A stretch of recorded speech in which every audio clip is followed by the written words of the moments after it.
I don't scribble to get better at art, although that may happen. That may be a happy coincidence. Who knows?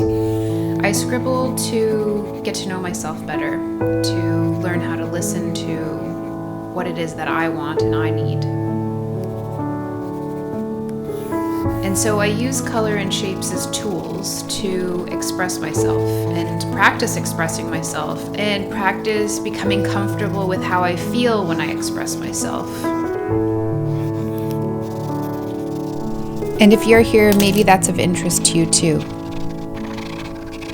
So grab some mark making materials and a piece of paper and join me today in this little scribbling session.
And that's complete for me today. If you're still zoned into your scribble, keep going. I encourage you to keep going.